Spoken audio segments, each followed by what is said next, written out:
Aku tak sengaja mendengar suamiku menyebutku beban. Kalimat itu mengubah caraku memandang rumah yang kutinggali. Dan pagi berikutnya, aku pergi, tanpa tahu dia akan memohon padaku. Sebelum mulai ceritanya, komen dulu kalian dari kota atau negara mana. Aku pengen tahu. Jangan lupa like, subscribe, dan aktifkan lonceng, supaya channel ini makin berkembang. Pagi selalu datang lebih cepat daripada kesiapan hatiku. Aku bangun sebelum alarm, seperti biasa, karena suara langkah Galih di kamar mandi selalu jadi penanda. Air mengalir deras. Aku meraih celemek, menyalakan kompor, memanaskan air untuk kopi. Rutinitas ini rapi, terukur, dan seolah tak pernah salah. Dari luar, mungkin terlihat seperti rumah tangga yang tenang. Gula 2, katanya dari balik pintu kamar mandi. Iya, jawabku, tanpa menoleh. Aku menuang kopi ke cangkirnya, menambahkan gula, mengaduk pelan. Tanganku bergerak otomatis. Di meja makan, piring bersih sudah tersusun. Aku menata sendok, menyiapkan roti panggang. Jam di dinding berdetak, seirama dengan napasku yang berusaha tetap stabil. Galih keluar, mengenakan kemeja kerja. Rambutnya rapi. Ia duduk, mengambil cangkir, menyeruput. Tidak ada ucapan terima kasih. Aku terbiasa. Bajuku yang abu-abu belum disetrika, katanya. Semalam sudah, jawabku.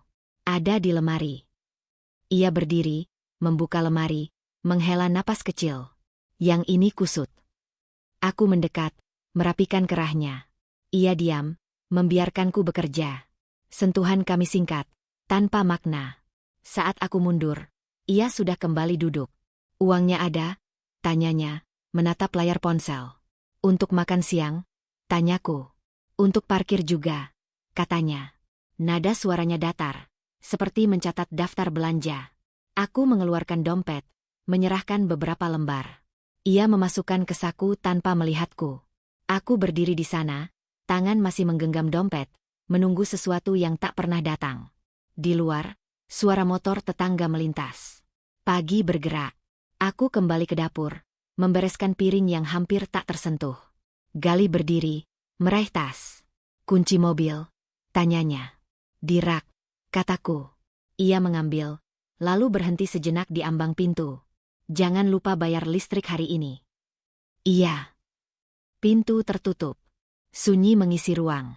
Aku berdiri beberapa detik, mendengarkan gema langkahnya menghilang. Lalu aku menyapu meja, mengelap sisa kopi, mengatur ulang kursi. Semua kembali pada tempatnya. Siang hari aku membersihkan rumah. Kegiatan kecil yang tak pernah selesai. Debu selalu datang lagi. Aku menyeduh teh, duduk sebentar di sofa, menatap dinding. Foto pernikahan kami tergantung rapi. Senyumku di sana tampak yakin. Aku memalingkan wajah. Ponselku bergetar. Pesan dari Galih, uang bensin kurang. Transfer ya. Aku membuka aplikasi, mengirim. Tak ada balasan. Aku menutup ponsel, menaruhnya terbalik di meja. Sore menjelang. Aku menyiapkan makan malam. Aku memotong bawang, menumis bumbu. Bau masakan mengisi dapur. Jam menunjukkan hampir 7 saat kunci berputar di pintu. Aku pulang, katanya. Makan sebentar lagi, jawabku. Ia mencuci tangan, duduk. Aku menyajikan. Kami makan dalam diam. Sendok beradu dengan piring. Televisi menyala tanpa suara. Besok ada rapat, katanya. Aku mungkin pulang malam. Baik, kataku. Ia menatap piringnya. Jangan lupa, besok tagihan internet. Aku mengangguk. Setelah makan, aku membereskan. Galih berpindah ke sofa, menyalakan televisi. Aku mencuci piring, mengeringkan, menyusunnya. Air keran dingin di kulit. Aku menarik napas panjang. Saat aku selesai, Galih masih di sofa. Aku duduk di ujung, menjaga jarak. Ia menonton, tertawa kecil pada adegan yang tak kulihat. Kau capek? Tanyanya tiba-tiba. Sedikit, jawabku. Ya wajar, katanya. Di rumah saja. Aku menoleh. Kata-kata itu meluncur ringan, seolah pujian. Aku tersenyum tipis. Iya. Malam merambat. Aku menyiapkan air hangat. Galih masuk kamar mandi lebih dulu. Aku menunggu, merapikan tempat tidur. Spray putih, bantal tersusun rapi. Saat ia keluar, aku masuk. Air mengalir.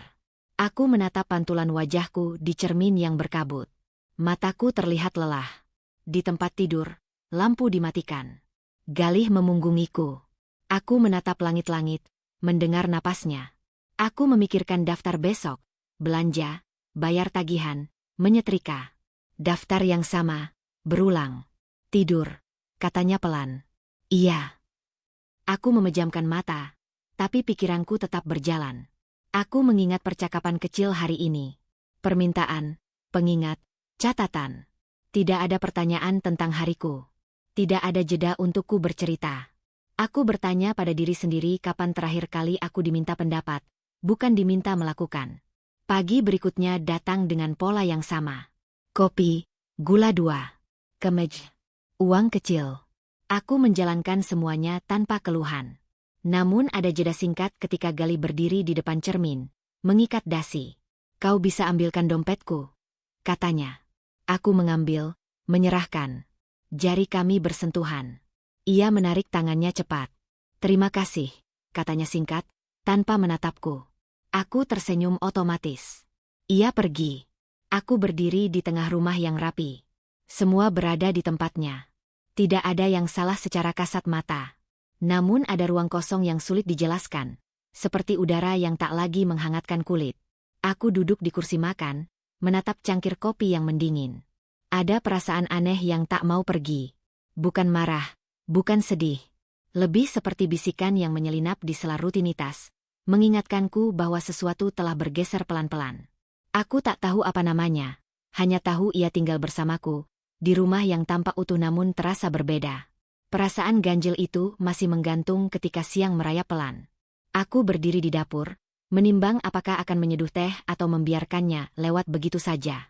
Pagi tadi berjalan seperti biasa, kopi dengan gula 2, kemeja yang perlu dirapikan, uang kecil yang berpindah tangan, dan aku berusaha meyakinkan diri bahwa rutinitas memang selalu terasa hambar jika dipikirkan terlalu lama. Aku membawa keranjang cucian ke arah kamar belakang. Pintu kamar kerja Galih setengah tertutup. Dari dalam terdengar suaranya, lebih rendah dari biasanya. Aku berhenti tanpa sengaja, bukan karena ingin mendengar, melainkan karena langkahku terhenti oleh kata-kata yang meluncur tajam. Aku capek, katanya. Nada itu tidak ia pakai saat berbicara denganku. Di rumah juga rasanya berat. Semua serba minta. Aku menarik napas, hendak melanjutkan langkah. Lalu kalimat itu datang, ringan seperti lelucon yang diucapkan tanpa beban. Dia itu, ya, cuma beban. Di rumah saja, tapi selalu kurang. Tanganku mencengkeram keranjang. Detak jantungku melonjak, lalu seperti tersedak. Aku berdiri kaku, menatap pintu kayu yang menjadi batas tipis antara kami. Aku ingin percaya aku salah dengar. Aku ingin membuka pintu dan bertanya, menertawakan kesalahpahaman. Tapi kakiku tak bergerak. Galih tertawa kecil. Iya, kadang aku pikir hidupku bakal lebih ringan kalau sendiri. Kata-kata itu mengalir, tenang, tanpa ragu. Tidak ada nada marah. Tidak ada emosi meledak. Itulah yang membuatnya terasa paling menyakitkan. Seolah kalimat itu sudah lama ia simpan sebagai kebenaran. Aku melangkah mundur 1 langkah, lalu 2. Keranjang cucian hampir terlepas dari tanganku. Aku berbalik, berjalan ke arah dapur, menaruhnya di lantai dengan hati-hati agar tidak menimbulkan suara. Napasku pendek. Aku menempelkan telapak tangan ke meja, merasakan dinginnya kayu. Aku tidak menangis. Air mata tidak datang. Ada sensasi kosong yang cepat, seperti ruangan yang tiba-tiba kehilangan udara. Aku menatap lantai, menghitung garis-garis kecil di keramik, berusaha menahan diri agar tidak kembali ke pintu itu. Di kepalaku, potongan-potongan kecil hari-hari kami melintas. Uang bensin, tagihan internet, listrik, permintaan yang selalu terdengar biasa. Aku mengingat caraku mengangguk. Caraku menjawab iya. Aku mengingat kata, wajar, yang ia ucapkan semalam, seolah hidupku memang hanya sebatas dinding rumah. Pintu kamar kerja terbuka. Aku mendengar langkah Galih mendekat. Aku menegakkan punggung, meraih gelas, menuang air. Tangan kiriku sedikit bergetar. Aku memutar tubuh saat ia masuk dapur. Kau di sini, katanya. Iya, jawabku. Suaraku terdengar normal. Itu mengejutkanku. Ia membuka kulkas, mengambil minum. Aku keluar sebentar nanti sore. Baik. Ia meneguk, menutup botol. Kau bisa siapkan berkas di meja? Yang kemarin. Iya. Tidak ada tanda bahwa sesuatu baru saja runtuh. Tidak ada perubahan di wajahnya. Ia berjalan pergi, meninggalkan dapur dengan langkah yang sama seperti biasanya. Aku berdiri beberapa saat, menatap bekas jejak air di meja. Aku ingin tertawa, atau marah, atau berteriak. Tapi yang datang hanya keheningan yang tebal. Aku menelan ludah, memaksa diriku bergerak. Aku mengambil berkas, menatanya rapi. Tanganku bekerja, pikiranku tercekat. Sore itu, aku duduk di sofa dengan ponsel di tangan. Pesan dari Galih masuk singkat, tentang jadwal. Aku membalas dengan satu kata. Aku menaruh ponsel, memeluk bantal. Televisi menyala tanpa suara. Aku menatap layar kosong. Kata, beban, berputar-putar di kepalaku. Aku mencoba memaknainya ulang. Beban, sesuatu yang memberatkan, yang seharusnya ditinggalkan agar langkah lebih ringan. Aku menimbang hidupku sendiri, pekerjaanku di rumah yang tak pernah selesai, pengorbanan kecil yang tak pernah tercatat. Aku mencari celah di mana aku memang pantas disebut demikian. Pintu depan terbuka. Galih masuk. Aku bangkit, berjalan ke dapur. Rutinitas menyelamatkanku dari pertanyaan-pertanyaan yang mulai menusuk. Aku memasak. Ia duduk. Kami makan. Sendok beradu piring. Televisi kembali bersuara. Kau kenapa? Tanyanya tiba-tiba. Aku menoleh. Kenapa? Kau diam saja. Aku menimbang jawabanku. Aku ingin mengatakan semuanya. Aku ingin menyebut kalimat itu persis seperti yang kudengar. Tapi lidahku terasa berat. Capek, kataku. Ia mengangguk, menerima jawaban itu tanpa ragu. Istirahatlah. Setelah makan, aku membereskan meja. Air keran kembali dingin di kulit. Aku memusatkan perhatian pada piring agar mataku tidak mengkhianatiku. Galih kembali ke sofa. Aku mendengar tawa kecilnya lagi. Malam datang. Di kamar, ia memunggungiku. Aku menatap punggungnya. Jarak di antara kami terasa lebih lebar dari biasanya. Aku ingin menyentuhnya, memastikan ia nyata. Aku menahan diri. Kata-kata itu kembali muncul. Jelas, tak terhapus. Beban. Aku menyimpannya rapat-rapat, seperti luka yang belum siap dibuka. Aku memejamkan mata, membiarkan keheningan menelan pikiranku. Di dalam dada, sesuatu retak pelan, tanpa suara, dan aku memilih diam, membawa pecahan itu sendirian. Aku bangun dengan perasaan berat yang tak bisa kuterjemahkan. Matahari sudah naik, cahayanya menyelinap lewat celah tirai, memantul di dinding kamar. Galih masih tidur, napasnya teratur. Aku bangkit pelan, menahan bunyi agar tak membangunkannya. Di kamar mandi, aku mencuci wajah lebih lama dari biasanya, berharap air dingin bisa menghapus sisa-sisa semalam. Di dapur, rutinitas kembali mengambil alih. Air dipanaskan, cangkir disiapkan, roti dipanggang.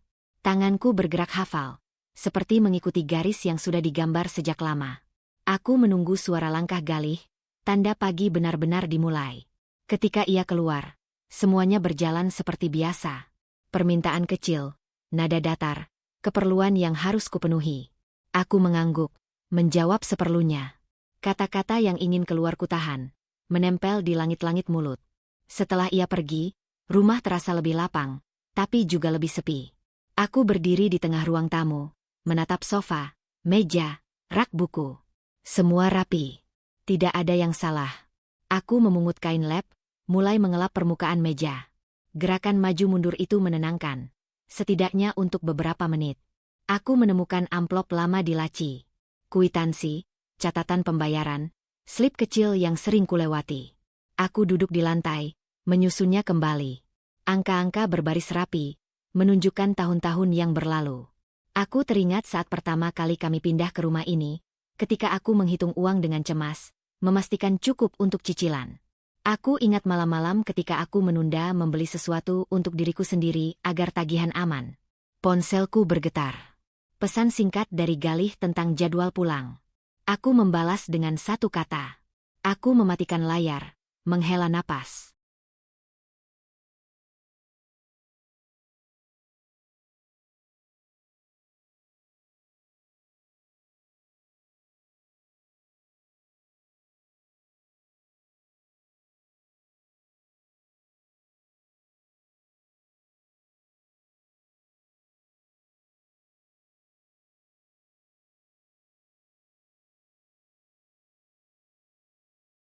Ada jeda panjang di dadaku, seperti napas yang tertahan terlalu lama.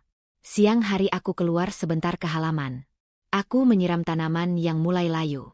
Air mengalir, tanah menghitam. Aku menunduk, memperhatikan daun-daun yang perlahan tegak kembali. Aku bertanya-tanya kapan terakhir kali aku merawat diriku sendiri dengan perhatian yang sama. Aku kembali masuk, menyiapkan makan siang sederhana. Aku makan sendirian, duduk di kursi yang sama. Sendokku berhenti di udara beberapa kali. Pikiranku melayang ke potongan-potongan kecil hidupku yang sering tak dianggap. Waktu yang kuhabiskan menunggu.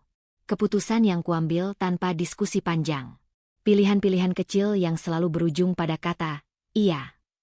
Sore itu, aku menyetrika. Uap panas naik, mengaburkan pandangan. Aku merapikan kerah, meluruskan lipatan. Setiap gerakan terasa seperti latihan kesabaran. Aku mengingat percakapan-percakapan lama, ketika aku pernah mencoba menyampaikan lelahku, dan jawabannya selalu sama, nanti saja, atau sebentar lagi. Aku berhenti sejenak, meletakkan setrika. Tanganku gemetar ringan. Aku duduk di tepi tempat tidur, memandang spray yang rapi. Aku teringat diriku beberapa tahun lalu, lebih ringan, lebih berani. Aku bertanya dalam hati kapan aku mulai mengecilkan diri agar semua tetap berjalan. Tidak ada jawaban yang jelas, hanya rasa bersalah yang muncul tanpa alasan. Galih pulang menjelang malam. Aku menyambutnya seperti biasa. Senyum tipis, sapaan singkat. Ia duduk, menyalakan televisi. Aku memasak. Suara penggorengan menutupi detak jantungku yang cepat. Saat makan, ia bercerita singkat tentang pekerjaannya. Aku mendengarkan, mengangguk di tempat yang tepat. Tidak ada pertanyaan balik. Kau baik-baik saja? Tanyanya, sambil mengambil minum. Iya, jawabku cepat. Ia mengangguk, kembali ke layar. Aku menyadari betapa mudahnya jawaban itu diterima. Aku bangkit, membereskan meja. Di dapur, aku menatap bayanganku di kaca lemari. Wajahku terlihat tenang. Aku hampir tertawa melihat betapa meyakinkannya topeng itu. Malam merayap.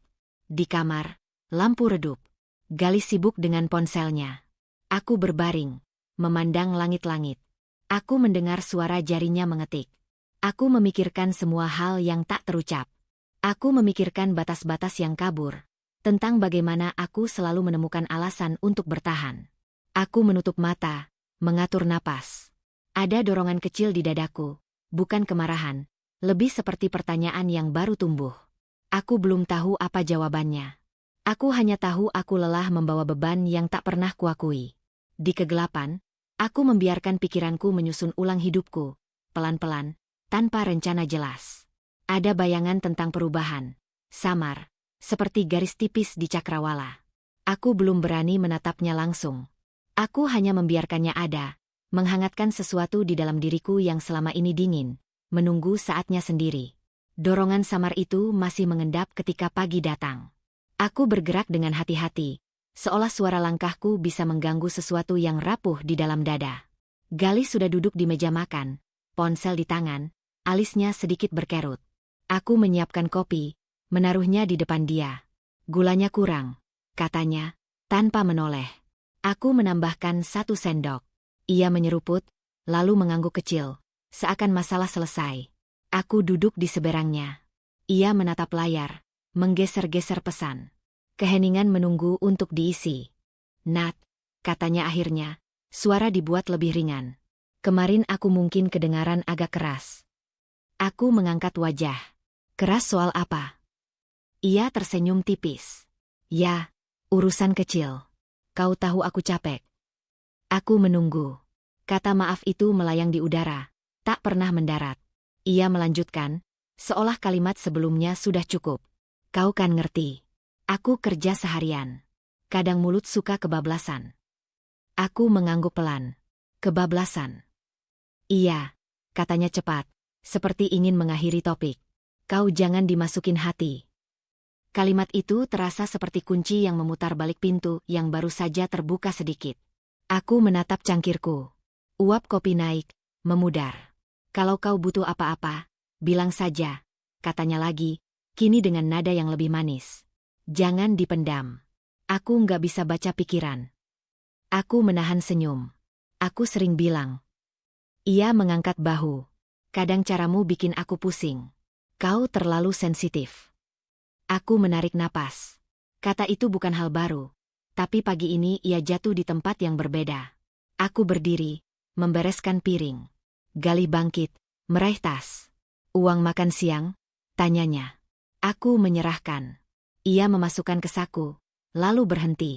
Oh ya, soal tagihan. Bisa kau urus hari ini? Aku lagi banyak pikiran. Iya, jawabku. Di ambang pintu, ia menoleh. Jangan lupa senyum. Kau kelihatan tegang. Pintu tertutup. Aku berdiri lama di dapur, memegang lap yang dingin. Aku mencoba menata ulang percakapan itu. Ia tidak marah. Ia bahkan terdengar perhatian. Namun ada garis halus yang tak bisa kuhapus. Setiap kalimat berujung pada diriku yang harus menyesuaikan. Siang hari, ia mengirim pesan. Maaf ya kalau kemarin bikin kau kepikiran. Aku sayang kamu. Aku membaca 2 kali. Kata, sayang, itu seperti perban yang ditempelkan tanpa membersihkan luka. Aku membalas dengan emotikon sederhana. Ia langsung membalas, nah gitu dong. Sore menjelang. Aku menyiapkan makan malam lebih cepat. Aku ingin melihat apakah nada manis itu bertahan. Galih pulang dengan wajah lelah yang diperhalus senyum. Aromanya enak, katanya. Makan, jawabku. Kami duduk. Ia bercerita tentang pekerjaannya, tentang orang-orang yang membuatnya jengkel. Aku mendengarkan. Saat ia berhenti, aku menyela pelan. Tadi pagi, aku mulai. Ia mengangkat tangan, tersenyum. Nat, jangan lagi ya. Aku kan sudah bilang maaf. Aku terdiam. Kau selalu mengulang. Lanjutnya, suaranya tetap lembut. Itu bikin aku merasa nggak dihargai. Aku menatapnya. Aku hanya ingin didengar. Kau didengar, katanya cepat. Tapi jangan berlebihan. Kita ini tim. Kata, tim, terdengar indah, tapi pembagian perannya tak pernah seimbang. Aku menunduk, menyuap makanan. Rasanya hambar. Setelah makan, ia duduk di sofa. Aku membereskan meja. Dari ruang tamu, suaranya terdengar lagi. Nat, besok aku butuh kemeja putih. Yang paling rapi. Iya. Ia menoleh. Kau kan hebat urusan beginian. Aku berhenti sejenak, lalu melanjutkan. Pujian kecil itu datang selalu setelah permintaan. Aku menyadarinya kini. Polanya jelas seperti garis lurus. Malam itu, di kamar, ia mendekat. Tangannya menyentuh bahuku. Kau jangan murung terus. Aku jadi serba salah. Aku memalingkan wajah. Aku tidak murung. Kau iya, katanya sambil tertawa kecil. Lihat wajahmu. Aku memejamkan mata. Aku hanya lelah. Ia menghela napas panjang, seolah itu menutup percakapan. Semua orang lelah. Nat, kau harus belajar lebih santai. Aku merasakan jarak di antara kami mengeras. Ia berbaring, membelakangiku. Aku menatap punggungnya, memikirkan bagaimana kata maaf bisa dipakai sebagai penutup, bukan jembatan. Pagi berikutnya, ia bangun lebih awal. Aku ada rapat penting, katanya. Doakan ya. Iya. Ia merapikan dasi di depan cermin. Kalau aku sukses, kan juga buat kita. Aku menatap pantulan kami berdua. Aku berdiri sedikit di belakang, wajahku samar. Ia tersenyum pada dirinya sendiri. Saat ia pergi, aku duduk di tepi tempat tidur. Aku memutar ulang percakapan demi percakapan, bukan untuk mencari kesalahan, melainkan untuk mengenali bentuknya. Bukan bentakan, bukan kekerasan. Hanya penyesuaian yang selalu diminta dariku, diselipkan di antara kata manis dan senyum tipis. Kesadaran itu datang perlahan, namun tegas. Kata maafnya bukan untuk memperbaiki, melainkan untuk menjaga agar semuanya tetap seperti semula. Dan aku, selama ini, telah ikut menjaga pola itu tetap hidup. Kesadaran itu belum selesai berputar ketika aku membereskan kamar. Spray kulipat rapi, bantal kususun kembali. Galih sudah berangkat, meninggalkan aroma parfumnya yang samar. Aku membuka lemari kecil di sudut, tempat map-map lama kusimpan. Tanganku berhenti pada satu map coklat yang jarang kusentuh. Bukan karena lupa, tapi karena selama ini aku tak pernah merasa perlu membukanya. Aku duduk di lantai, menyandarkan punggung keranjang. Map itu terasa lebih berat dari yang kuingat. Saat kubuka, kertas-kertas tersusun rapi, sebagian menguning.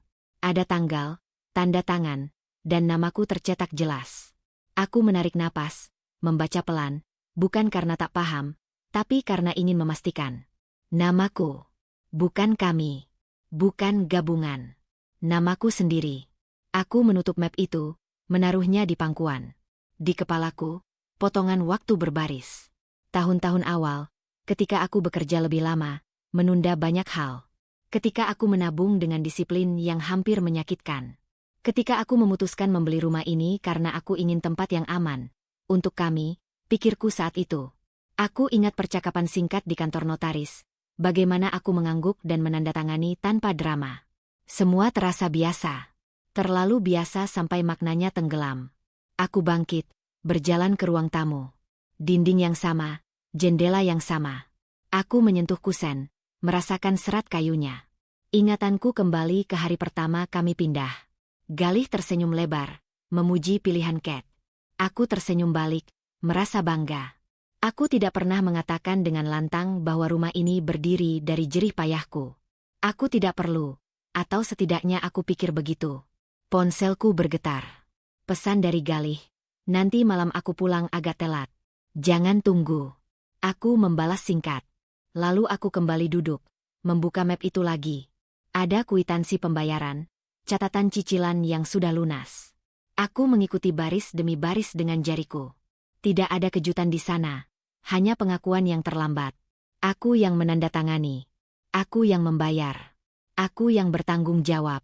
Aku teringat bagaimana selama ini aku menyerahkan keputusan-keputusan kecil padanya, seolah otoritas selalu miliknya. Aku mengingat nada suaranya saat menyebut rumah ini, rumah kita, dan bagaimana aku mengiyakan tanpa memikirkan pergeseran makna. Kata-kata bisa menyamarkan kepemilikan, membuat batas kabur. Sore menjelang. Aku menyiapkan makan malam, tapi kali ini gerakanku tidak otomatis. Setiap langkah terasa disertai pikiran. Aku menaruh piring di meja, lalu berhenti. Aku menatap kursi-kursi itu, membayangkan percakapan yang belum pernah terjadi. Galih pulang larut. Aku sudah duduk di sofa, lampu ruang tamu menyala. Ia terkejut melihatku belum tidur. Kau belum makan? Tanyanya. Sudah, jawabku. Ia membuka sepatu, duduk. Kenapa belum tidur? Aku ingin bicara. Ia menghela napas kecil, lalu tersenyum tipis. Bisa besok? Aku capek. Sebentar saja. Ia mengangguk, setengah pasrah. Aku berdiri, mengambil map coklat dari lemari, lalu duduk kembali. Aku meletakkannya di meja, tidak membukanya. Ada apa? Tanyanya, alisnya sedikit terangkat. Rumah ini, kataku pelan. Ia tertawa kecil. Kenapa rumah ini? Aku baru saja membuka berkas lama. Ia menyandarkan punggung. Ya, rumah kita. Kenapa? Aku menatapnya. Namaku tercantum sendiri. Ia diam sejenak, lalu tertawa lagi. Ya iyalah. Waktu itu urusannya lebih gampang kalau satu nama.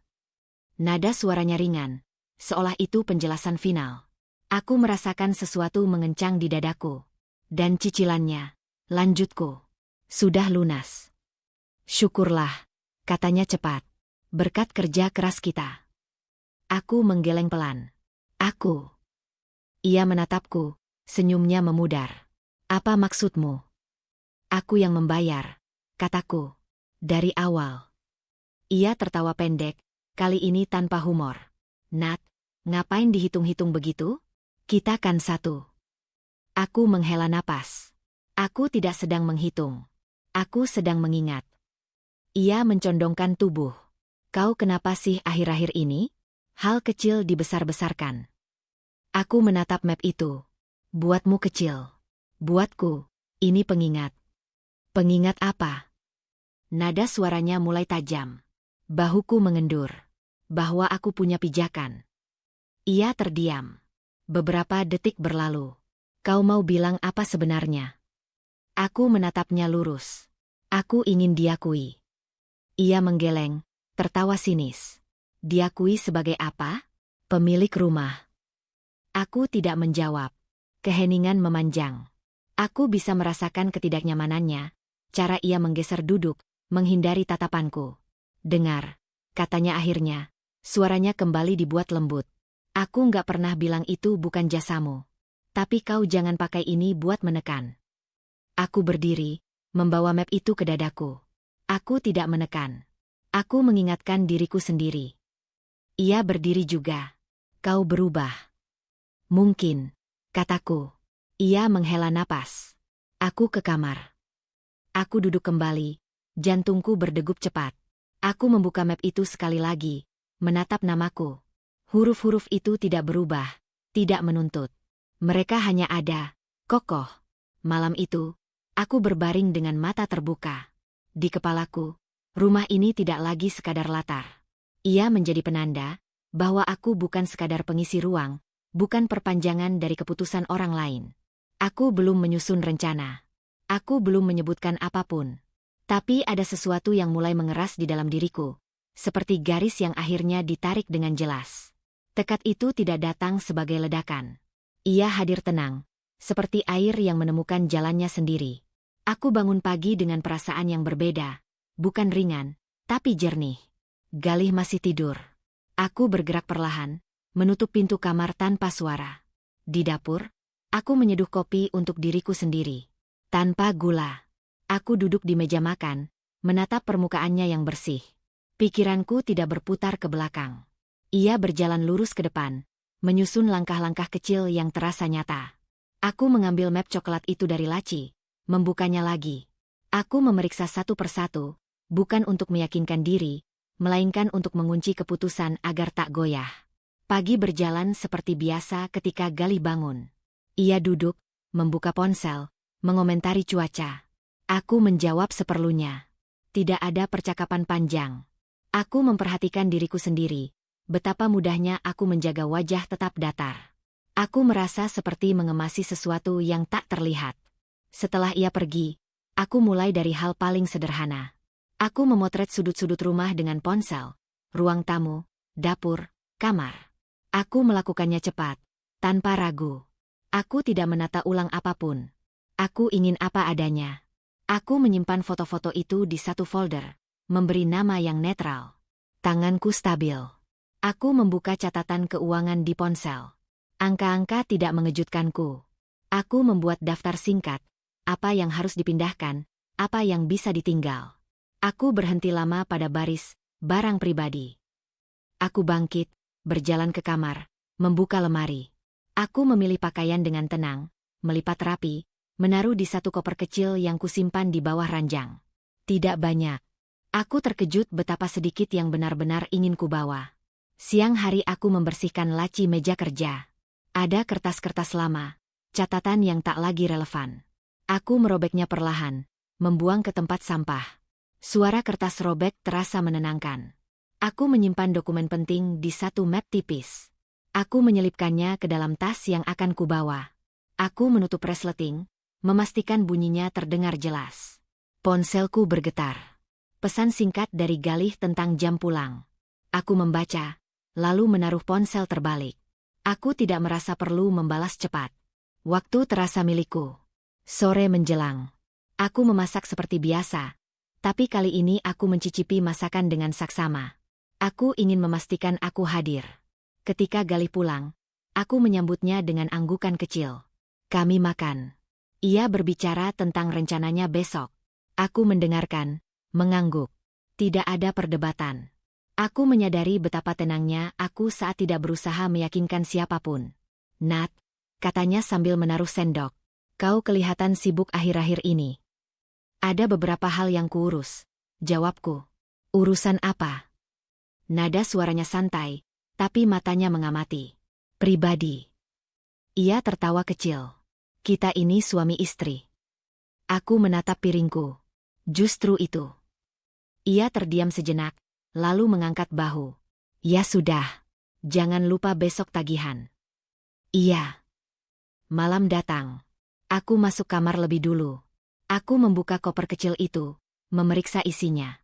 Aku menambahkan 1 buku catatan, pulpen. Aku menutupnya kembali. Aku menaruh koper di dekat pintu, sebagian tertutup tirai. Aku tidak menyembunyikannya, hanya menempatkannya di sana. Di tempat tidur, Galih memunggungiku. Aku menatap bayangan punggungnya, tidak lagi mencari tanda. Aku memikirkan rute keluar rumah, jam-jam sepi, hal-hal praktis. Aku memikirkan diriku sendiri di tempat baru, bukan sebagai pelarian, melainkan sebagai awal yang rapi. Pagi berikutnya, aku bangun lebih awal. Aku menyeduh kopi, merapikan meja. Galih bersiap. Aku menyerahkan kunci mobil yang terletak di rak. Ia mengambilnya, tersenyum tipis. Kau kenapa hari ini? Tanyanya. Tidak apa-apa, jawabku. Hanya fokus. Ia mengangguk, lalu pergi.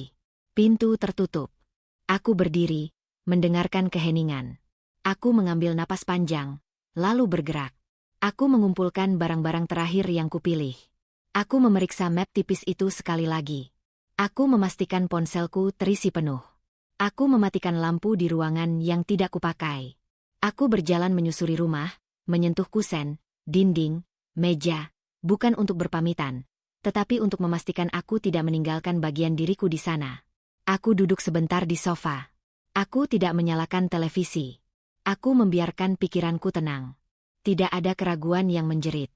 Yang ada hanya garis lurus yang menuntunku ke satu arah. Aku berdiri, mengangkat koper kecil itu. Beratnya pas. Aku melangkah ke pintu, meraih gagang. Di detik itu, aku tidak menoleh ke belakang. Keputusan itu tidak lagi lunak. Ia sudah selesai dibentuk. Pagi itu tidak membawa tanda khusus. Langit cerah, udara bersih, dan suara burung terdengar seperti biasa. Aku berdiri di depan pintu dengan koper kecil di tangan, merasakan dinginnya gagang logam sebelum membukanya. Tidak ada pesan yang kutinggalkan. Tidak ada catatan di meja.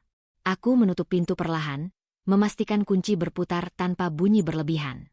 Aku menuruni tangga, melangkah ke halaman. Tanaman yang kusiram kemarin tampak segar.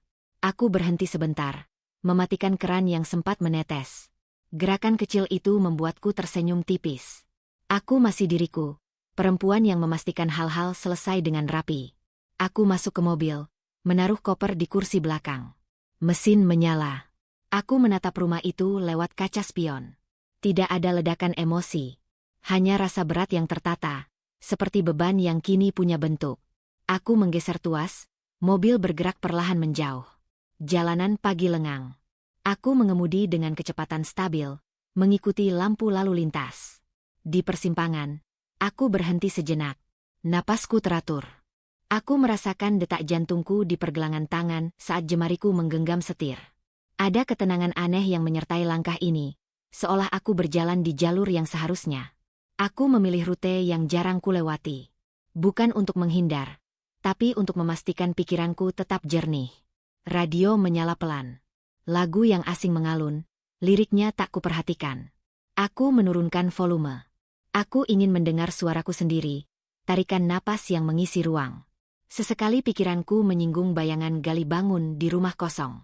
Aku membiarkannya lewat, tanpa berhenti. Aku tidak membayangkan adegan apapun. Aku tidak menyusun kata-kata pembelaan.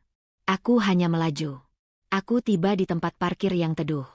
Aku mematikan mesin, duduk beberapa detik sebelum turun. Udara di luar terasa berbeda, lebih ringan, atau mungkin aku yang berubah. Aku mengambil koper, mengunci mobil, lalu berjalan. Langkahku mantap, tidak tergesa. Di dalam ruangan yang kupilih sebagai persinggahan sementara, aku menaruh koper di sudut. Aku duduk, memeriksa ponsel. Tidak ada pesan. Aku tidak merasa cemas. Aku meletakkan ponsel di samping, memandangi dinding polos. Aku membuka koper, mengeluarkan beberapa pakaian, menatanya rapi. Aku menyimpan map tipis di laci. Aku mencuci tangan, menatap bayanganku di cermin. Wajahku tampak tenang. Mataku jernih. Aku menyentuh pipiku, memastikan aku hadir sepenuhnya. Siang datang tanpa upacara. Aku membeli makan sederhana, duduk sendiri, mengunyah perlahan. Aku memperhatikan orang-orang berlalu lalang. Aku bukan pusat perhatian. Aku tidak ingin menjadi. Aku menikmati anonimitas itu. Ponselku bergetar. Nama Galih muncul di layar. Aku menatapnya beberapa detik. Aku tidak mengangkat. Aku membiarkan layar kembali gelap. Jantungku berdetak lebih cepat, lalu melambat. Aku menghela napas, menaruh ponsel terbalik di meja. Sore menjelang. Aku berjalan sebentar, merasakan kaki menyentuh trotoar. Setiap langkah terasa seperti penegasan. Aku berhenti di lampu merah, menunggu. Aku tidak terburu-buru. Aku menunggu dengan sabar, seperti aku menunggu lampu hijau selama ini, kini dengan pilihan. Malam tiba. Aku kembali ke ruangan itu, menutup pintu. Aku menyalakan lampu kecil. Aku duduk di tepi ranjang, melepas sepatu. Aku membiarkan keheningan mengisi ruang. Tidak ada suara televisi. Tidak ada langkah lain. Hanya aku dan detak jam. Ponselku bergetar lagi. Aku tidak melihatnya. Aku menaruhnya di laci, menutup perlahan. Aku berbaring, menatap langit-langit. Aku mendengar napasku sendiri, panjang dan dalam. Di keheningan itu, aku tidak merasa kosong. Aku merasa selesai untuk hari ini. Dunia di luar tetap bergerak, tapi di dalam ruang kecil ini, ada jeda yang baru. Keheningan itu tidak menakutkan. Ia menjadi teman, mengelilingiku dengan tenang, menandai jarak yang kini tercipta dan akan kupelihara. Keheningan hari sebelumnya masih menempel ketika pagi datang. Aku bangun tanpa alarm, mendengarkan suara kota dari balik jendela. Tidak ada rutinitas yang menunggu. Aku membuat teh, duduk di kursi dekat meja kecil, membiarkan uapnya naik. Aku membuka ponsel, bukan dengan tergesa, hanya untuk memastikan dunia tetap berjalan. Ada beberapa panggilan tak terjawab. Dari Galih. Waktu panggilannya berjarak, tidak beruntun. Aku menatap daftar itu tanpa emosi berlebih. Aku menggeser layar, membaca pesan-pesan singkat yang masuk setelahnya. Nada awalnya masih seperti biasa, ringkas, praktis. Pulang jam berapa? Rumah kosong? Kau kemana? Aku menaruh ponsel, meneguk teh. Aku tidak merasa perlu menjawab. Aku berjalan ke kamar mandi, membasuh wajah. Saat kembali, layar ponsel menyala lagi. Satu pesan baru. Ini bukan lucu. Aku menghela napas. Kata-kata itu mengingatkanku pada banyak percakapan sebelumnya. Ketika sesuatu tidak berjalan sesuai keinginannya, ia menamai ketidaknyamanan sebagai hal sepele yang seharusnya cepat selesai. Aku tetap diam. Menjelang siang, panggilan datang lagi. Aku membiarkannya berdering sampai berhenti. Lalu pesan baru masuk. Nadanya berubah sedikit. Kunci cadangan di mana? Aku membaca, lalu menutup layar. Pertanyaan itu bukan tentang aku, melainkan tentang akses. Aku menyadari perubahan kecil itu dengan jelas. Aku menghabiskan siang dengan berjalan sebentar, membeli makan, kembali ke ruangan. Aku tidak menghindar, aku hanya tidak menjemput. Sore hari, pesan berikutnya datang lebih panjang. Aku pulang dan rumah kosong. Kau serius? Aku perlu masuk. Ada urusan. Aku membayangkan ruang-ruang itu tanpa diriku. Meja makan tanpa piring tersusun. Dapur tanpa suara air. Kesunyian yang selama ini aku rawat untuk orang lain kini bekerja sendiri. Aku tidak merasa kasihan. Aku merasa jarak itu menjalankan fungsinya. Aku menulis satu kalimat, lalu menghapusnya. Aku menaruh ponsel di meja, memutar badan, menatap dinding. Aku mengingat bagaimana selama ini keheningan di rumah selalu berarti aku yang bekerja lebih keras untuk mengisinya. Kini keheningan itu berdiri tanpa aku, dan dampaknya langsung terasa. Malam datang. Panggilan berulang, jaraknya makin rapat. Aku mengangkat satu kali, menurunkan volume, tidak berbicara. Aku mendengar napasnya di seberang, langkah-langkah cepat, suara pintu. Aku menutup sambungan. Tidak ada kata yang perlu ditukar. Pesan berikutnya lebih pendek. Jawab. Aku menggeleng pelan. Aku mematikan data sebentar, memberi diriku waktu. Saat menyalakannya kembali, notifikasi masuk bertubi. Bukan dari orang lain, hanya Galih, berulang. Aku memilah dengan tenang. Ada perubahan jelas dari nada perintah ke nada kebingungan. Kau di mana? Aku nggak bisa masuk. Ini keterlaluan.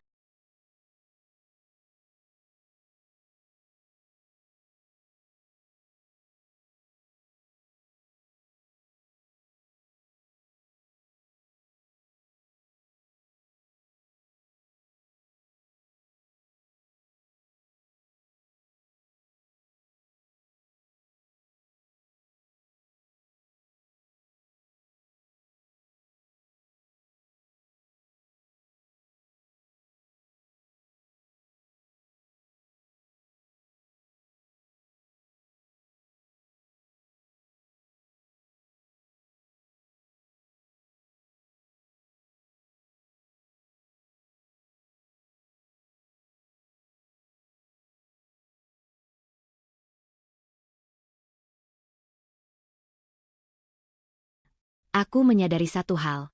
Ia tidak menanyakan keadaanku. Ia menanyakan hambatan. Aku menaruh ponsel, menyiapkan diri untuk tidur. Aku membiarkan malam bekerja. Pagi berikutnya, aku membuka ponsel dengan pikiran jernih. Ada pesan suara yang belum kudengar. Aku menekannya, mendengarkan sekilas. Nada suaranya cepat, tidak stabil. Kalimatnya terputus-putus, menyebut pekerjaan, jadwal, repot. Aku menghentikan sebelum selesai. Aku tidak membutuhkan detail untuk memahami perubahan dinamika itu. Aku menulis balasan singkat, netral. Aku baik-baik saja. Tidak ada penjelasan lokasi. Tidak ada janji. Aku mengirim, lalu menaruh ponsel.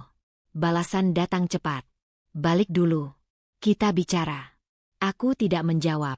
Aku keluar sebentar, menghirup udara. Aku menyadari bagaimana pikiranku kini tidak lagi berputar mengantisipasi reaksinya. Aku memikirkan diriku, ritme baruku. Siang menjelang, pesan-pesan itu berubah lagi. Lebih panjang, lebih mendesak. Aku butuh masuk rumah. Ada dokumen. Ini penting. Aku menimbang kalimat-kalimat itu. Penting bagi siapa? Aku duduk, menulis balasan kedua. Urus yang perlu diurus. Aku mengirim, lalu menutup ponsel. Balasan datang beberapa menit kemudian. Nadanya naik. Maksudmu apa? Jangan bikin susah. Aku tersenyum tipis. Aku tidak merasa sedang membuat apapun. Aku hanya berhenti mempermudah. Sore hari, aku menerima panggilan lagi. Aku mengangkat, tidak berbicara. Suaranya terdengar lebih tinggi dari biasanya. Nat, dengar. Ini nggak lucu. Aku kemana sekarang? Kunci. Aku memutus sambungan. Aku meletakkan ponsel di laci, menutupnya. Aku menyandarkan punggung, menarik napas panjang. Kesunyian di ruangan ini berbeda dari kesunyian di rumah itu. Yang ini memberiku ruang. Malam turun. Aku membuka ponsel lagi. Ada pesan baru, singkat, tanpa tanda baca. Aku perlu bantuan. Aku membaca berulang. Kata itu jarang ia pakai. Aku tidak menjawab. Beberapa menit kemudian, pesan lain masuk. Aku kejar waktu. Tolong. Aku memperhatikan jam. Aku membayangkan ia mondar-mandir, menghitung hal-hal yang dulu tidak pernah ia hitung sendiri. Aku tidak menambah beban dengan jawaban. Aku menutup ponsel. Ketika aku menyalakannya lagi sebelum tidur, ada panggilan yang tak terjawab lebih dari sebelumnya. Pesan terakhir muncul, kali ini tanpa kemasan. Aku panik. Aku meletakkan ponsel di samping ranjang. Aku mematikan lampu. Di kegelapan, aku menyadari pergeseran itu sepenuhnya. Kesunyian yang dulu kuisi kini mengisi dirinya dengan kegelisahan. Dan untuk pertama kalinya, kepanikan itu bukan milikku. Pagi itu ponselku bergetar sebelum aku benar-benar membuka mata. Getarannya pendek, berhenti, lalu muncul lagi. Aku menunggu beberapa detik, membiarkannya berlalu. Saat kuangkat ponsel, layar menunjukkan satu panggilan tak terjawab. Dari Galih. Aku tidak terkejut. Aku meletakkan ponsel kembali di meja, menarik selimut, dan mengatur napas. Aku bangun, membuat kopi, duduk di kursi yang sama. Getaran kembali datang. Kali ini lebih lama. Aku menatap layar tanpa menyentuhnya. Ada dorongan kecil untuk mengangkat, kebiasaan lama yang hampir otomatis. Aku menahannya. Aku mengamati reaksi tubuhku sendiri. Jantung berdebar, lalu perlahan turun. Aku mematikan suara, meninggalkan getaran saja. Pesan masuk menyusul. Angkat. Ini penting. Aku menyesap kopi, membiarkan panasnya menenangkan. Aku tidak membalas. Aku menaruh ponsel di saku jaket dan keluar sebentar. Udara pagi segar.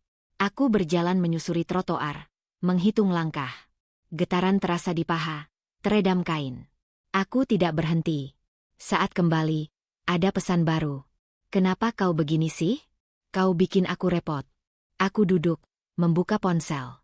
Nada kalimatnya akrab, menuntut tanpa menyebutkan permintaan secara jelas. Aku mengetik satu kata, lalu menghapusnya.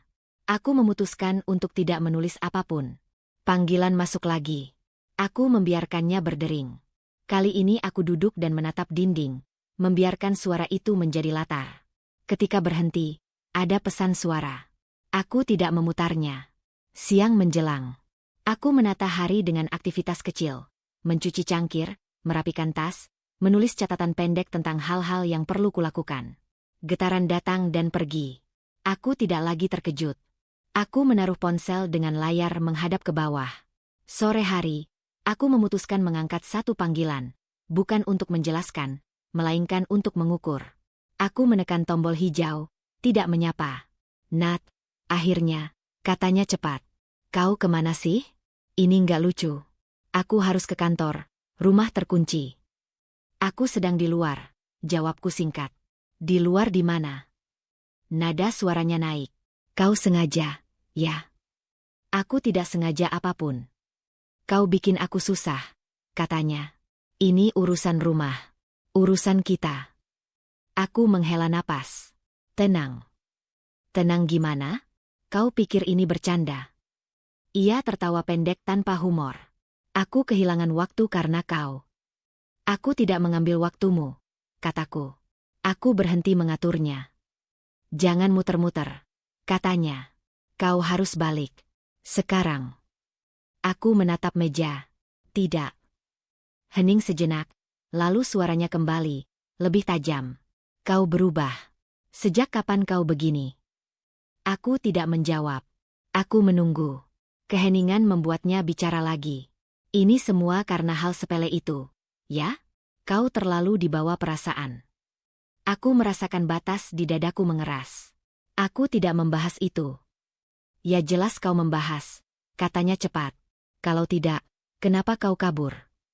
Aku tidak kabur. Kau meninggalkan rumah tanpa bilang. Itu kabur.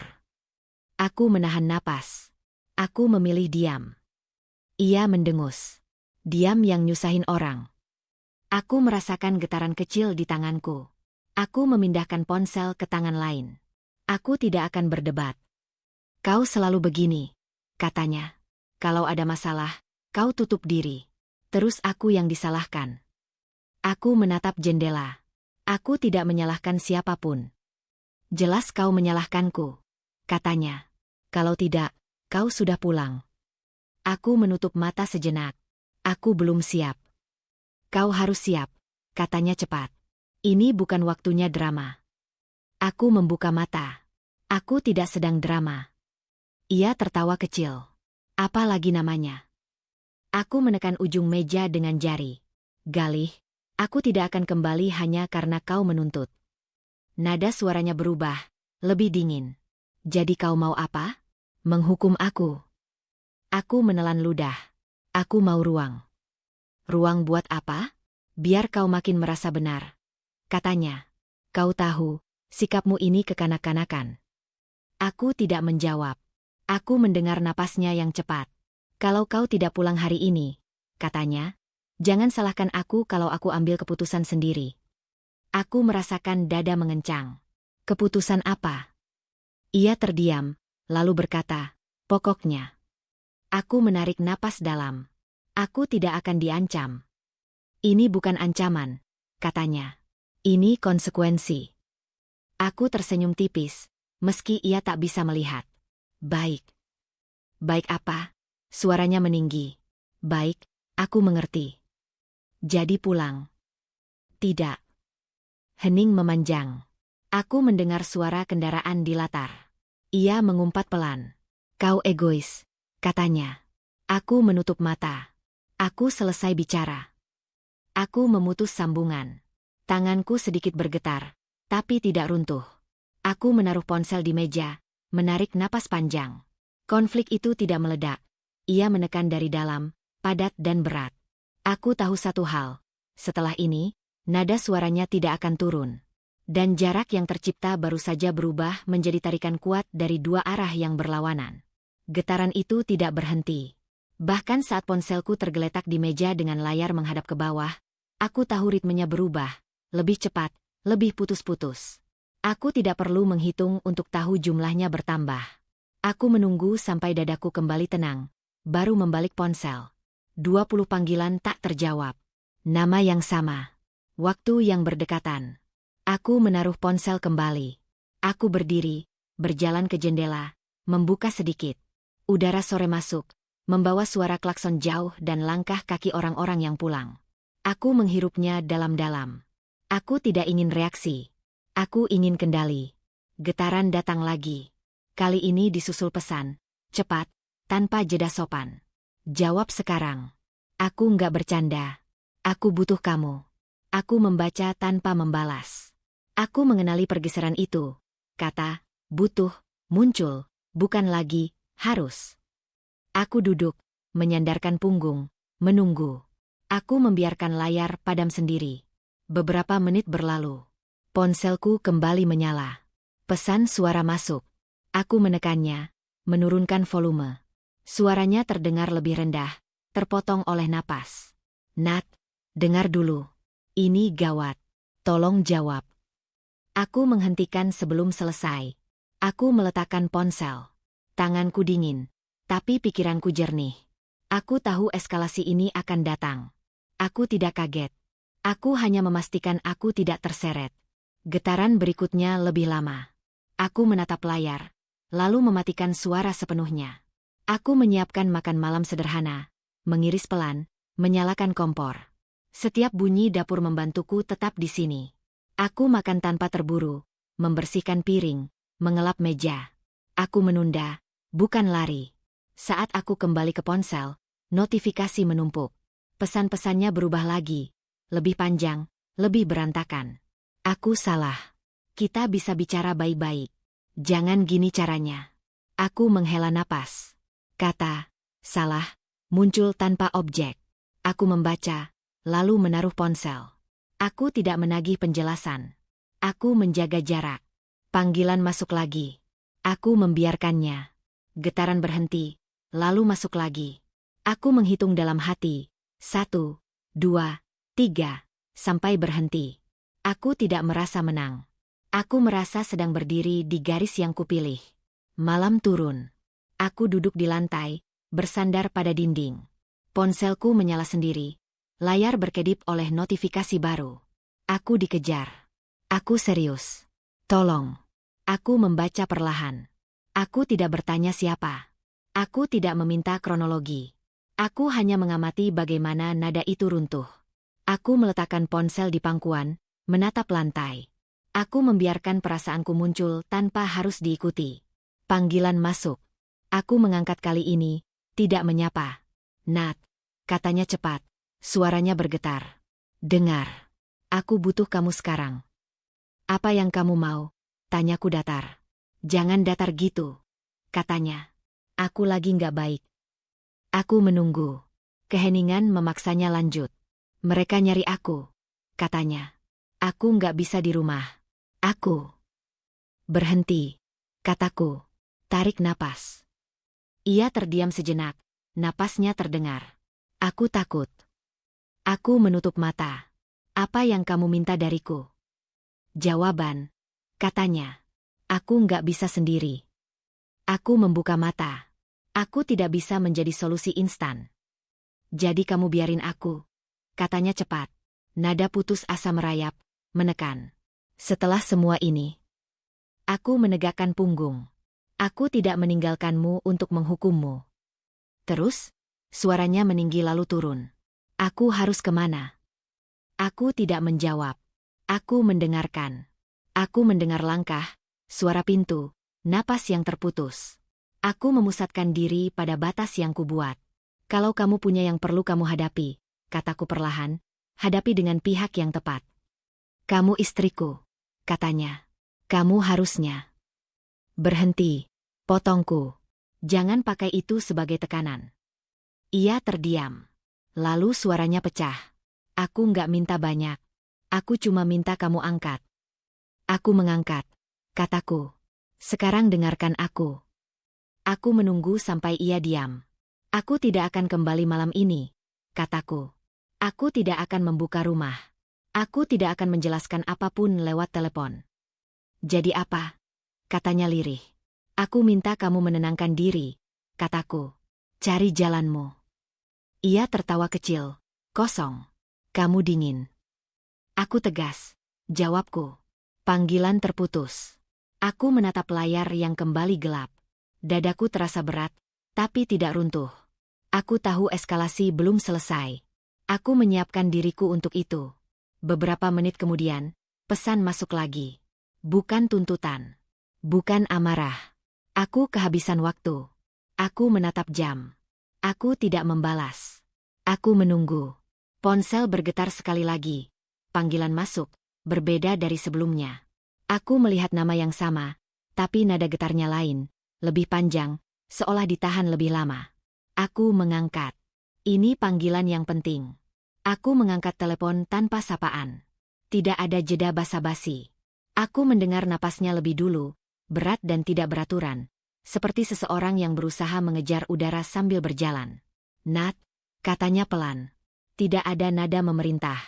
Tidak ada tawa tipis yang biasa ia pakai untuk menutup kegelisahan. Kamu dengar aku?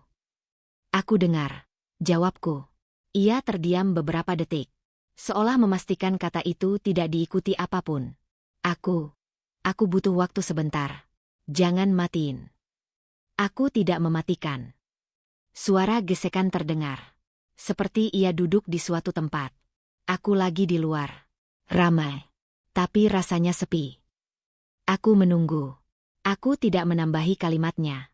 Nat, katanya lagi. Aku salah ngomong waktu itu. Aku dengar. Bukan itu maksudku, katanya cepat. Aku lagi capek. Banyak tekanan. Aku dengar.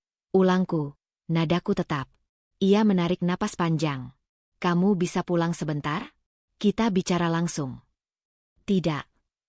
Ia berhenti. Kenapa selalu begitu? Kenapa sekarang kamu keras? Aku memejamkan mata. Aku tidak keras. Aku jelas. Kamu tahu aku bukan orang yang rapi, katanya. Aku butuh kamu. Aku membiarkan hening. Aku tidak mengisi celahnya. Kamu dengar aku? Tanyanya lagi. Iya. Terus kenapa kamu diam? Suaranya mulai naik, lalu turun. Aku ngomong begini bukan buat nyalahin kamu. Aku tahu. Kalau tahu, kenapa kamu nggak bantu? Katanya. Ini urusan kita. Aku membuka mata. Ini urusanmu. Ia tertawa kecil, pahit. Kamu berubah, Nat. Aku berhenti menyesuaikan diri. Itu sama saja, katanya cepat. Kamu ninggalin aku. Aku berdiri di tempatku. Kamu selalu pintar main kata, katanya. Dulu kamu nggak begini. Dulu aku menahan, kataku. Sekarang tidak. Ia terdiam. Lalu suaranya melemah.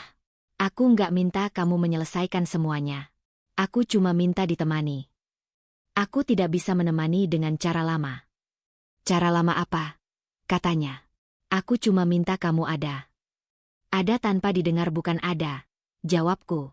Ia menghela napas panjang. Kamu dengerin aku sekarang. Aku mendengar. Kataku.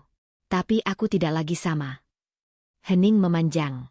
Aku bisa mendengar suara lalu lintas di seberang. Seseorang berbicara jauh. Ia menelan ludah. Kamu mau aku ngapain? Tanyanya. Tenangkan dirimu. Jawabku. Bicaralah dengan orang yang tepat. Aku nggak punya siapa-siapa. Katanya cepat. Kamu punya pilihan. Kataku. Kamu selalu punya. Pilihan yang kamu ambil itu nyakitin aku. Katanya. Aku menarik napas. Pilihan yang tidak kuambil dulu nyakitin aku. Ia terdiam lagi. Nada suaranya berubah, lebih berhati-hati. Jadi ini balasan. Ini batas. Kamu pakai situasi aku buat pegang kendali, katanya.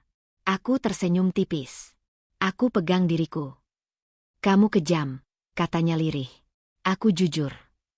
Ia mengusap wajah, suaranya terdengar teredam. Kalau aku janji berubah. Aku tidak minta janji. Terus apa yang kamu mau? Suaranya gemetar. Aku mau waktu, kataku. Dan jarak. Berapa lama? Tanyanya cepat. Aku tidak tahu. Itu sama saja kamu ninggalin aku di tengah masalah, katanya. Aku tidak meninggalkan, kataku pelan. Aku tidak lagi menyelamatkan. Ia tertawa kecil lagi, tanpa humor. Kamu sekarang ngomongnya kayak orang asing. Karena aku berhenti menjadi perpanjangan dari kebutuhanmu. Nat, katanya, nadanya menurun. Aku takut. Aku menutup mata sebentar. Takutmu bukan tanggung jawabku. Ia terdiam lama. Aku menghitung napas sendiri. Aku tidak terburu-buru. Aku pikir kamu bakal beda, katanya akhirnya. Aku beda, jawabku. Itu sebabnya aku tidak kembali. Kamu nggak mau dengar ceritaku? Tanyanya. Aku mendengar, kataku. Aku tidak menindaklanjuti. Itu dingin, katanya. Itu aman, jawabku. Hening lagi. Lalu suaranya terdengar lebih jauh, seolah ia berdiri. Kalau aku jatuh. Aku membuka mata. Bangunlah. Kamu serius? Katanya, hampir marah. Iya. Ia menghembuskan napas keras. Jadi ini akhir. Akhir dari pola, kataku. Bukan akhir dari hidupmu. Kamu ngomongnya gampang, katanya. Aku menjalaninya lama. Ia tidak langsung menjawab. Ada bunyi langkah. Suara pintu dibuka, lalu ditutup. Aku harus pergi, katanya. Baik, jawabku. Kamu nggak mau bilang apa-apa lagi? Tanyanya. Aku sudah bilang cukup. Kamu nggak sayang? Suaranya pelan. Aku menelan ludah. Sayang tidak berarti mengorbankan diri. Ia diam. Lalu suaranya melemah. Jaga diri. Kamu juga, kataku. Aku mematikan telepon sebelum ia menambahkan apapun. Aku menaruh ponsel di meja, duduk diam. Ada jarak yang terasa jelas, bukan karena putus, tapi karena aku berdiri di tempat yang tidak lagi bisa ia jangkau dengan tuntutan. Dan jarak itu, untuk pertama kalinya, tidak membuatku merasa bersalah. Telepon itu sudah lama mati, tapi kata-katanya masih menggantung. Aku tidak bergerak beberapa menit, membiarkan dadaku turun naik sampai kembali normal. Lalu aku berdiri, berjalan ke jendela, menatap lampu-lampu kota. Aku tidak ingin mengurai emosi. Aku ingin fakta. Kebenaran itu tidak datang sekaligus. Ia muncul lewat potongan kecil yang akhirnya menyatu. Pesan pertama datang dari ponsel Gali sendiri. Ia lupa mematikan sinkronisasi akun di tablet lama yang masih tersambung ke email rumah. Aku tidak berniat mengintip, tapi notifikasi muncul begitu saja. Judulnya pendek, bernada mendesak. Aku membukanya. Bukan angka yang membuatku terdiam, melainkan tanggal. Semua ini bukan baru. Aku menggeser layar, membaca pesan lain yang serupa, dengan nada yang makin keras dari waktu ke waktu. Tidak ada rincian bertele-tele, hanya permintaan, tenggat, dan tekanan. Aku duduk. Aku menyusun kronologi di kepalaku. Tenang. Aku mengingat percakapan-percakapan kecil yang dulu terasa janggal. Pulang terlambat tanpa alasan jelas. Ponsel yang selalu dibawa ke kamar mandi. Nada cepat ketika aku bertanya soal uang bulanan yang tiba-tiba seret. Aku tidak merasa bodoh. Aku merasa disingkirkan. Pagi berikutnya, aku menerima pesan dari Galih. Kali ini bukan panggilan. Tulisan panjang, rapi, seperti disiapkan. Aku mau jujur. Aku nggak mau kamu tahu dari orang lain. Aku membaca pelan. Ia menulis tentang keputusan-keputusan yang ia ambil sendiri. Tentang peluang yang katanya, sekali seumur hidup. Tentang keberanian yang ia banggakan. Tidak ada kata izin. Tidak ada kalimat, kita. Aku membalas singkat. Lanjutkan. Beberapa menit kemudian, pesan masuk lagi. Lebih panjang. Lebih detail. Ia menyebut nama-nama yang tidak perlu kukenal. Ia menulis tentang menutup lubang dengan lubang lain. Tentang tekanan yang membuatnya terpaksa. Tentang niat awal yang katanya baik. Aku membaca tanpa menanggapi. Aku tidak menyela dengan kemarahan. Aku mencatat di kepalaku satu hal penting. Semua ini terjadi saat aku masih ada di rumah, mengurus, menyokong, dan diam. Pesan terakhirnya menutup dengan kalimat yang familiar. Aku nggak mau kamu terbebani. Aku tersenyum tipis. Beban itu sudah lama dipindahkan ke pundakku, hanya tanpa pemberitahuan. Aku menulis balasan panjang untuk pertama kalinya sejak pergi. Bukan untuk menghibur, bukan untuk menyerang. Untuk menegaskan. Kamu menyembunyikan keputusan besar. Kamu mengambil risiko tanpa persetujuanku. Kamu membiarkan aku percaya semuanya baik-baik saja. Sementara kamu menumpuk konsekuensi. Aku berhenti sejenak, lalu melanjutkan. Aku tidak bertanggung jawab atas pilihan yang tidak pernah kutahu. Balasannya datang cepat. Aku takut kamu melarang. Aku membaca kalimat itu beberapa kali. Bukan marah yang muncul, melainkan kejelasan. Kamu takut kehilangan kendali, tulisku. Bukan takut menyakitiku. Ia lama tidak membalas. Ketika pesan berikutnya datang, nadanya berubah lagi. Lebih defensif. Aku suamimu. Kita satu tim. Aku menatap kalimat itu lama. Aku membalas dengan satu kalimat.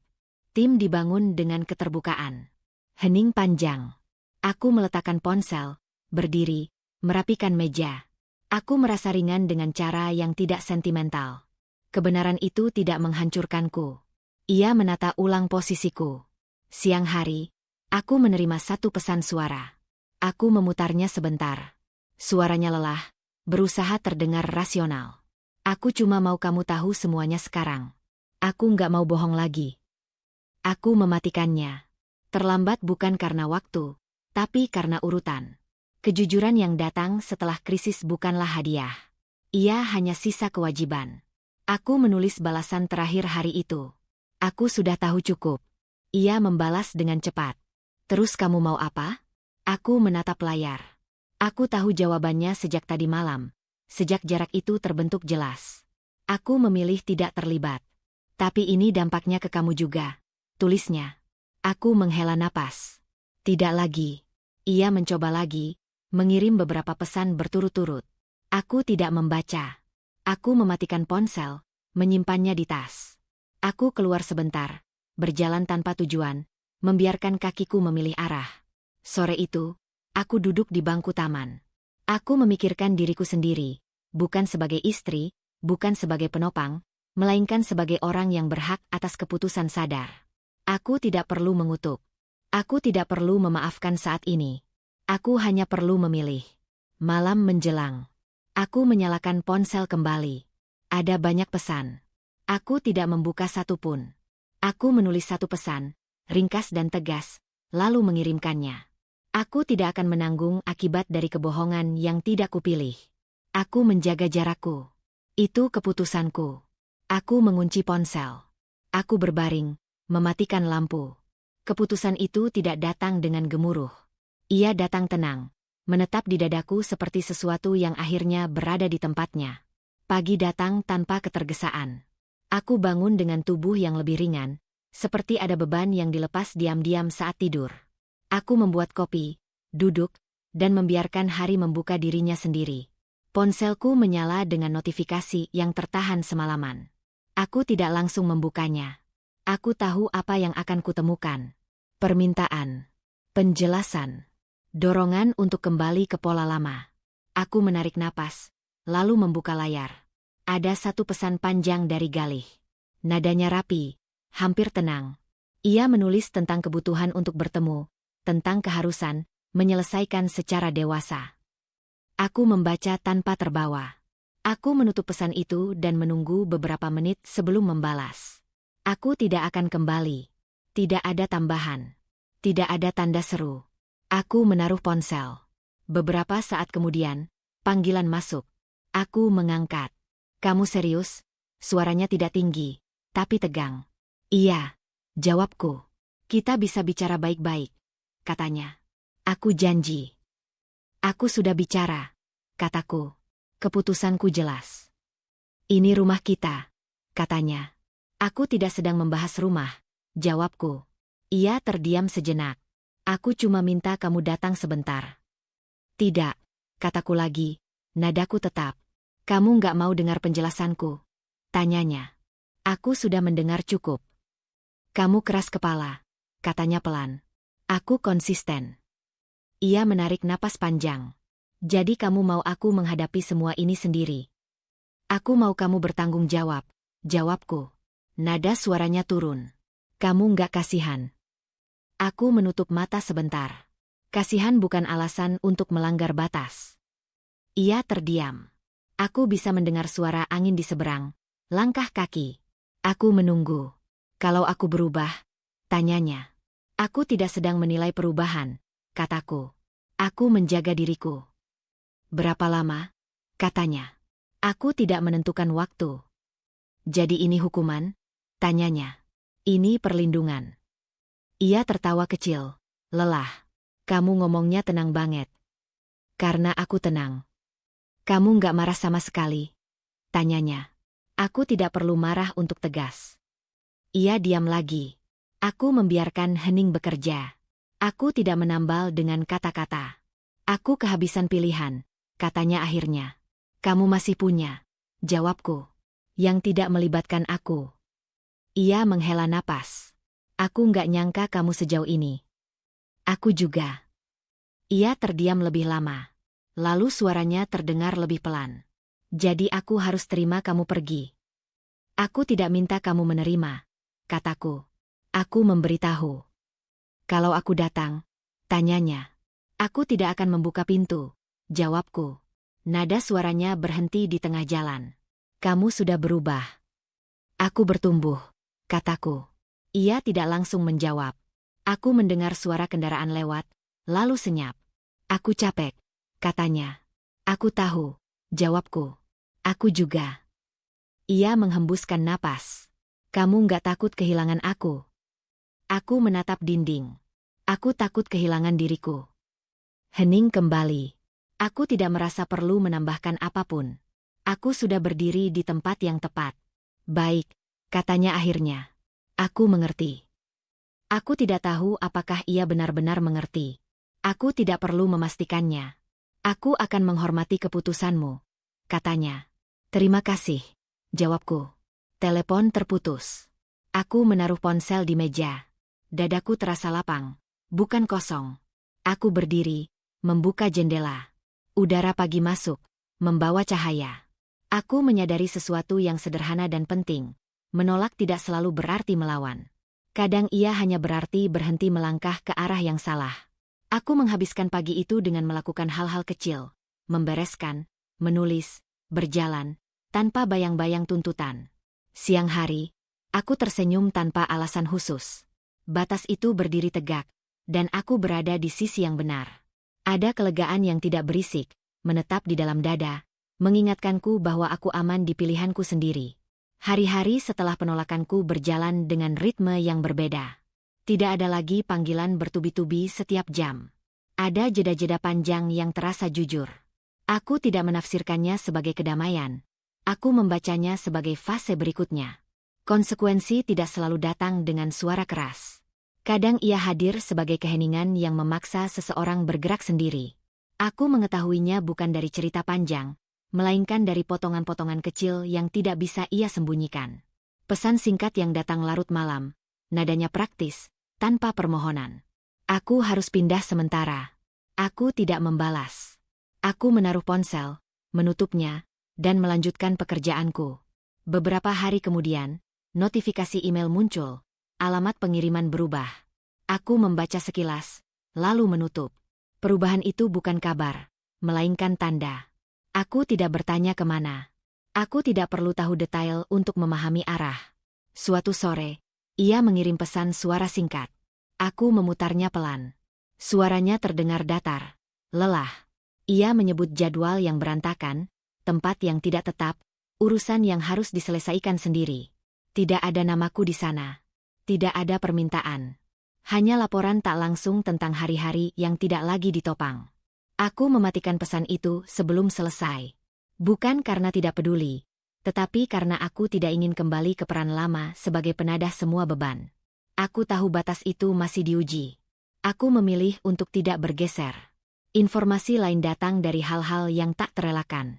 Akun layanan yang dulu ia kelola sendiri tiba-tiba berhenti. Pembaruan alamat kerja muncul singkat, lalu hilang. Ada pola yang jelas, ia menata ulang hidupnya di luar lingkaranku. Bukan karena aku mendorong, melainkan karena tidak ada lagi tempat untuk menyandarkan keputusan yang diambil sepihak. Aku menerima satu panggilan dari nomor tak dikenal. Aku tidak mengangkat. Pesan susulan masuk, pendek, formal. Ini Galih. Aku ganti nomor. Aku membaca tanpa menjawab. Aku tidak memblokir. Aku membiarkan pilihan itu tetap miliknya. Malam-malamku tenang dengan cara yang berbeda. Tenang karena aku tidak lagi berjaga. Tidak lagi menunggu ledakan kecil yang harus kupadamkan. Aku tidur lebih nyenyak.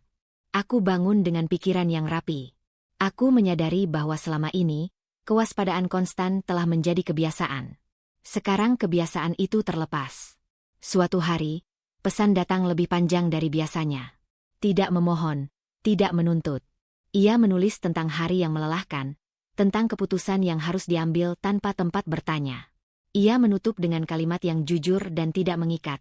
Aku belajar menanggungnya sendiri. Aku membaca sekali, lalu menutup. Aku tidak membalas. Belajar tidak membutuhkan saksi. Ia membutuhkan waktu dan ruang. Aku telah memberikan ruang itu, dan aku menjaga waktuku sendiri. Aku tidak memantau. Aku tidak mengumpulkan bukti. Informasi yang kuterima adalah yang melintas tanpa kujemput. Itu cukup. Aku tidak tertarik pada rincian kesulitan. Aku tertarik pada konsistensi batasku. Ada hari ketika rasa iba mencoba muncul, halus, seperti kabut pagi. Aku mengenalinya. Aku membiarkannya lewat tanpa mengubah arah. Iba bukan mandat. Ia tidak memberiku kewajiban untuk kembali menanggung. Aku melihat diriku sendiri dari jarak yang sehat. Aku bekerja, bertemu orang, mengurus hal-hal kecil yang dulu terasa berat karena selalu terinterupsi. Sekarang, tidak ada interupsi. Ada fokus. Ada pilihan sadar. Beberapa minggu kemudian, pesan datang lagi. Kali ini singkat. Aku akan menyelesaikan ini. Tidak ada subjek, tidak ada objek. Aku tidak menafsirkan. Aku tidak menjawab. Aku meletakkan ponsel dan berjalan keluar, menikmati sore yang hangat. Aku menyadari sesuatu yang penting. Konsekuensi bukanlah hukuman yang kujatuhkan. Ia adalah hasil dari keputusan yang diambil tanpa persetujuanku. Dengan tidak kembali, aku tidak menambah beban. Aku hanya berhenti menutupinya. Malam itu, aku duduk di dekat jendela, menulis catatan kecil untuk diriku sendiri. Bukan pengingat tentang dia, melainkan tentang aku. Tentang bagaimana batas yang ditegakkan tidak perlu diteriakan. Tentang bagaimana kehadiran tidak selalu berarti menolong. Kadang kehadiran terbaik adalah ketidakhadiran yang konsisten. Aku mematikan lampu lebih awal. Aku tidak menunggu kabar. Aku tidak menyiapkan jawaban. Aku membiarkan hidup berjalan di jalurnya masing-masing. Refleksiku singkat dan jujur. Ketika aku berhenti menyelamatkan, aku tidak menjadi kejam. Aku menjadi tepat. Aku bangun pagi ini dengan perasaan yang utuh. Tidak ringan berlebihan, tidak berat yang menekan. Utuh. Seperti cangkir yang akhirnya diisi sesuai ukurannya. Tidak meluap, tidak retak.